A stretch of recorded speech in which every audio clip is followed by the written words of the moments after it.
Olá pessoal, bem-vindos ao nosso canal Cripto Investimentos, aqui neste dia 21 de novembro, são 10 horas e 41 minutos agora, sexta-feira, a hora que estou gravando esse vídeo.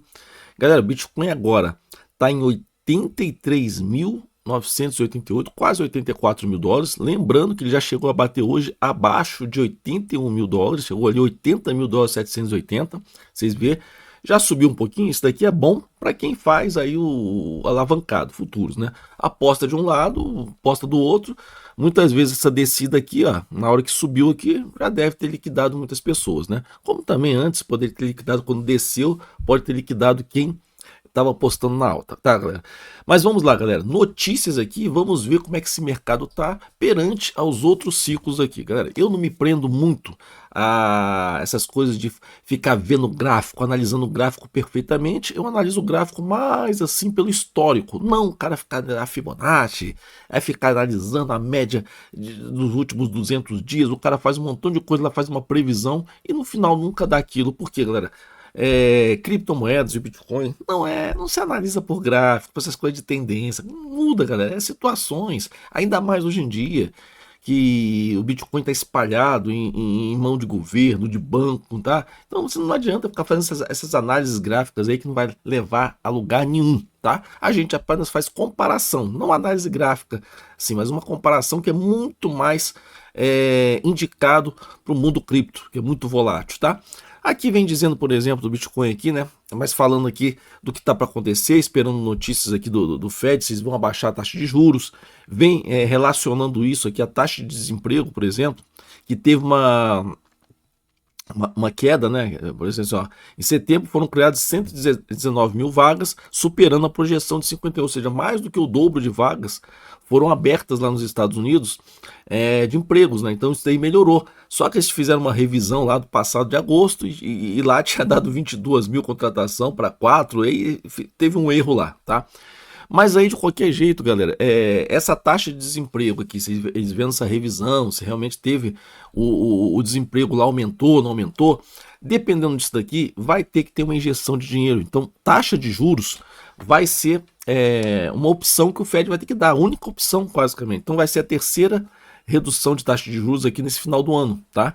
E isso daqui, galera, vai fazer que entre dinheiro no mercado, tá? E justamente final do ano, tá? O que é o que a gente espera, tá? Ninguém tá dizendo aqui que isso vai ser o fator principal para as criptomoedas valorizarem, o Bitcoin também. Mas vai ajudar bastante uma injeção no final do ano. E aí começa o dinheiro a entrar, as pessoas começam a apostar no altcoin aqui, ou o Bitcoin tá barato, vou comprar, e aí começa o efeito FOMO, né? Todo mundo vai atrás e aí pode dar uma largadinha, tá? Outra coisa que eu sempre venho falando aqui, galera, justamente vou falar, já falei em outro vídeo, mas vou botar aqui, vou botar no CoinGecko que ele representa melhor, tá? Teve essa queda aqui, quando eu boto no período máximo, eu sempre gosto de replicar esse período aqui, galera, ó, esse períodozinho aqui, tá?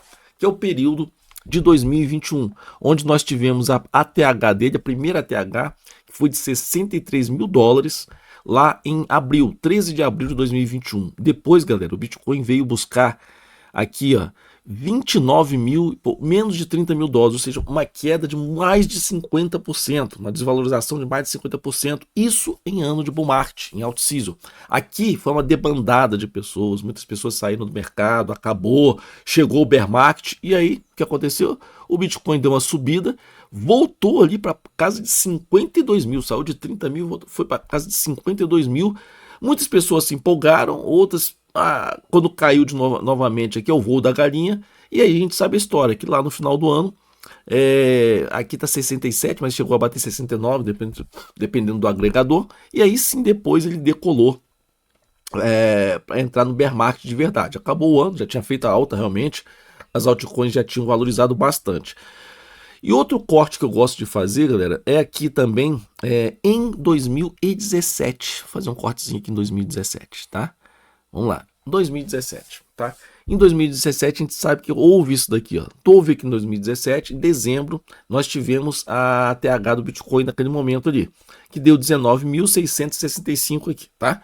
E aí o Bitcoin depois caiu, muita gente também achou que a gente ia entrar num bear market, mas aqui o Bitcoin ele estava desvalorizando, mas as altcoins estavam valorizando. Tanto que depois o Bitcoin chegou a bater aqui de novo, ó, 18 mil. Ele veio buscar 13, depois de ter buscado os 19, buscou 13, e ainda foi lá em janeiro buscar 18 mil. Lembrando, galera, que as altcoins em 2000 e na alt-season de 2017, as altcoins, em sua maioria esmagadora, valorizaram em janeiro, tá? Ali janeiro entrando em fevereiro. Depois sim o mercado caiu, tá? As altcoins caíram. Então foi uma coisa assim também atípica. A gente pode ver que tem coisas diferenciais aqui, diferentes, né? Em 2017, o Bitcoin teve a TH em dezembro, mas as altcoins valorizaram em janeiro e até um pedacinho de fevereiro. Já em 2021, nós tivemos 2 ciclos de alta no mesmo ano. E a maioria das altcoins também, elas valorizaram no começo. Ela não foi o contrário, elas valorizaram muito em abril, tá? Quando o Bitcoin ele bateu a TH em novembro de 2021, as altcoins, a maioria valorizou no começo. Outras valorizaram aqui, mas teve muitas altcoins que valorizaram bastante aqui, porque muitas entraram depois também. Entraram ali depois daquela alta do Bitcoin em abril. Outros ali não valorizaram tanto aqui, valorizaram mais aqui, mas teve uma parcela. Muitas valorizaram no começo do ano e outras valorizaram no final do ano. Muitos que valorizaram aqui, depois não chegaram nem perto de valorizar aqui de novo o mesmo valor que elas tinham conseguido aqui, mesmo o Bitcoin superando. E outras que não valorizaram tanto aqui, vieram valorizar muito aqui no final do ano. Então temos diferenças, galera. Então a gente vê aqui que teve quedas gigantescas, tanto em 2017, que nós tivemos aí o Bitcoin saindo de 19 mil para 13 mil, naquela época era uma diferença grande, né? Como também em 2021, onde o Bitcoin saiu de 63 mil dólares para buscar 29 e depois buscou 67, aqui no caso pelo CoinGecko, no final do ano. Então, a gente olhar para isso daqui, galera, e temer isso daqui, eu não olho isso daqui com uma temerência, eu olho que isso daqui pode estar acontecendo replicando passado, tá? Replicando justamente o que aconteceu. Já chegamos hoje, por exemplo, a 80 mil dólares. 80 mil dólares é alguma coisa. Já estamos em 84. Lógico que ontem nós estávamos ali na casa de 90 mil dólares. Deixa eu ver aqui.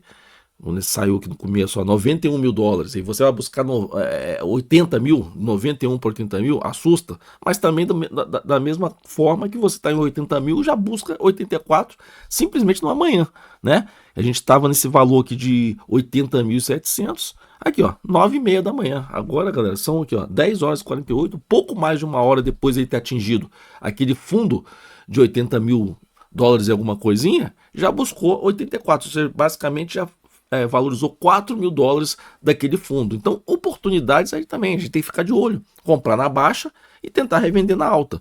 Nesse momento aqui também, eu estou vendo minha carteira de altcoins, muitas altcoins chegaram aqui embaixo, perdi uma valorização em algumas, que estão na minha carteira que eu não vendo, não vendi, por exemplo, e agora nesse momento aqui, elas já tiveram uma boa valorização em referência a isso, né? Perderam bastante de ontem para hoje, mas do momento do fundo para agora, elas já tiveram um ganho também. Tá? Então, galera, ficar de olho que o mercado não tá ruim. Agora também não adianta você ficar acreditando em projeções de pessoas que fazem aquelas medidas. Não, porque aqui a Fibonacci trouxe para cá, porque a média mensal de não sei o que, a última média anual de 200 dias, não sei o que mais, o cara faz um montão de coisa, dá um valor lá. Aí no final não dá, o cara muda de opinião. Tá?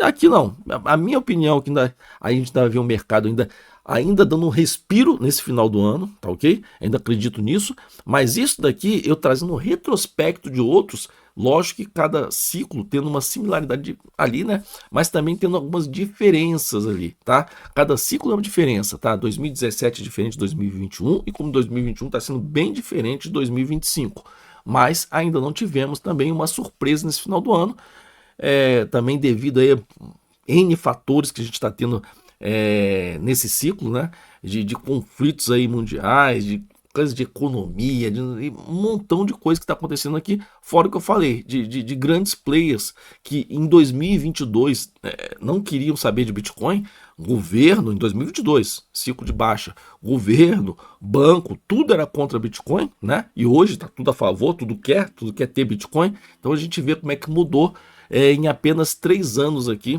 a situação atualmente. Então a gente vê também que a manipulação cresceu. A gente tem que sempre botar também que não é só fatores externos do Bitcoin. A gente tem que botar também quem entrou no mercado. E a gente sabe que grandes players que entraram no mercado também adoram fazer a manipulação. E se você está deixando que eles tenham muita coisa na mão, a gente basicamente está perdendo o quê? A descentralização, que era o princípio do Bitcoin. Hoje em dia, a gente está passando a maior parte dos Bitcoins, né, e o poder para os grandes players ali, para eles terem o quê? A centralização disso. Então a gente não sabe, por exemplo, como vai ser 2029, 2030, eles tendo vamos dizer assim, essa parte maior dos bitcoins na mão deles, eles vão poder fazer o que quiser. Acaba uma coisa que é descentralizada, não adianta, galera. Uma coisa só é descentralizada se ela está distribuída. Se ela não está distribuída, ela começa a ser centralizada.